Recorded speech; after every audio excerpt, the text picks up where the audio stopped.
Are you really just going to sit here and pretend that email marketing isn't one of the most important parts of your business? For everyone else, though, the data tells us that there are 4.3 billion email users worldwide.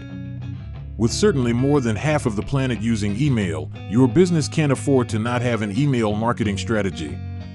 And unlike those social media platforms with their confusing features, constantly changing algorithms, and no one liking your posts for whatever reason, email marketing is relatively straightforward. So, how do you become a master email marketer? Put simply, it's divided into 3 steps.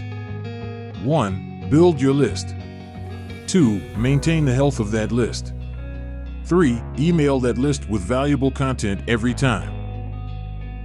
Let's start by building your list. When building your email list, there's really one rule and one rule only: never buy or rent a list. Buying or renting an email list can lead to low open rates, bad brand appearance, and even hefty fines from privacy protection agencies. So what should you do to build up a quality email list? Well, you can build your email list by producing free ebooks that users discover when searching for topics like Introduction to Data Visualization or How to Become an Influencer. Maybe you can offer a free trial of your service or an online seminar or other experience. Whatever you offer, it needs to be something valuable enough to convince users to part with their personal email information. In addition to the landing page, most websites will let you place a pop-up to collect email. Set one to appear after the user has spent some time on your site, indicating that they're receiving value and might be open to more information. And if your business involves online ordering, make sure customers are prompted to opt into your email list when making a purchase. Why is it important that users opt in? Well, having users opt in means they want to hear from you.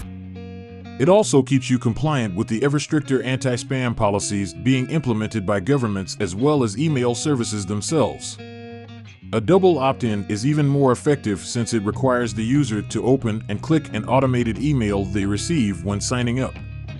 This not only prevents users from giving fake emails, but also trains their email app to recognize quality messages from you. And with that, we just got to the spam folder. How you go about building your email list will set the stage for future success. But just as important is how you maintain your list. This means periodically scrubbing your email list to remove emails that bounce or addresses that never open your emails. A good rule of thumb is to scrub your list every 6 to 12 months. You might be wondering, what's the harm in emailing people who don't open them, right? Why can't I just? I should be able to do that, right?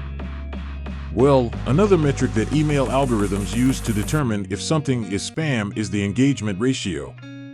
The more you send emails that never get opened, the more likely the email services will eventually categorize your emails as spam.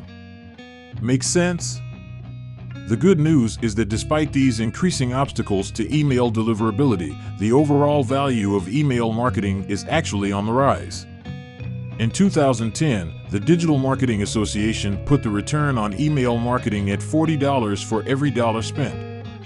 By 2019, that return increased to $42 for every dollar spent. Why has the ROI gone up? A major reason is the increased use of segmentation in email marketing. Segmentation means dividing your email list into smaller groups so you can send each segment content specific to their interests. You can segment your list by demographic data, like location, company size, or anything else that's important for your business. But the real email managers use what's called behavioral segmentation, which is grouping based on how the user previously interacted with your brand. Things like previous purchases, life cycle stages, and customer loyalty. Creating triggered email flows for specific behaviors allows you to be responsive to your users' needs. So it's no wonder that 77% of email marketing ROI comes from these sorts of segmented, targeted trigger campaigns. It's the best tool for getting your audience the valuable content they'll want to open because they know it's tailored to their interests. And that's inbound. Which brings us to our final step in mastering email marketing: send valuable emails. The average office worker receives around 120 emails per day. Out of that 120, 40 are important business emails that require a response. That leaves 80 other emails vying for attention. The only actual ways to stand out are by offering something your subscribers want to click on because it somehow improves their lives. Think about a company like OpenTable, which uses subscribers' past behavior to offer useful discounts or recommend new restaurants. Or Spotify, which sends regular emails notifying users of new music by artists they follow. These are great examples of valuable emails that subscribers want to receive and are happy to open. One more useful tip: whenever you're recommending something to your subscriber, be sure to remind them of the activity that triggered the recommendation. That way, they associate the good feeling of the previous experience with the new one you're offering. Now, when it comes to emails, conveying value starts with the subject line. This can mean literally telling the recipient what they'll get from opening the email. And try to do it in 50 characters or less. Use those 50 characters to pique the customer's interest.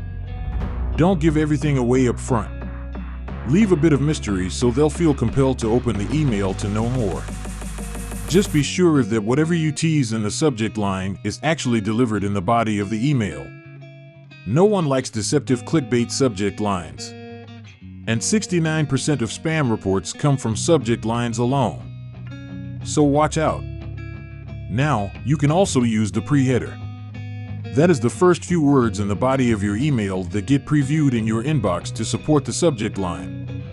Most email marketing systems will allow you to set the preheader when you enter the subject line, so you don't have to worry about altering the actual body copy of your email. And always A/B test your subject line so that each email you send teaches you something for the next one. So all the messages from your email list have been delivered. And thanks to your brilliant subject line and preheader, good job, folks are itching to read what you sent them. So what are you going to say? Crafting killer email copy could be its own video. Until that time, here's some tips. Tip number 1, keep text neat and simple with the main point up front. Use short sentences with lots of paragraph breaks. Save those verbose think pieces for your blog. This is an email. Tip number 2, write for your audience. Remember those list segments we made? This is why they're so important. Tip number 3, write in a friendly one-to-one style. This isn't just a good way to treat your customers, it also helps prevent your email from getting tagged as spam. And speaking of spam, HubSpot keeps an extensive list of spam trigger words that you should avoid when writing email copy. You should also run your email through a spam test before sending it to make sure your formatting, punctuation, and fonts all pass through the filters. There are plenty of free spam checkers online you can use. You'd be amazed how a few tiny tweaks can make a huge difference. So, when it comes to email marketing, sending valuable content in a compliant format to users who you know want to receive it will allow you to execute successful campaigns for years to come. Now, if you enjoyed this video, make sure to give it a like, subscribe, and turn on notifications, and let me know in the comments if you enjoy these kind of videos, and I'd be happy to make more for you. Thanks for watching this video. Happy emailing!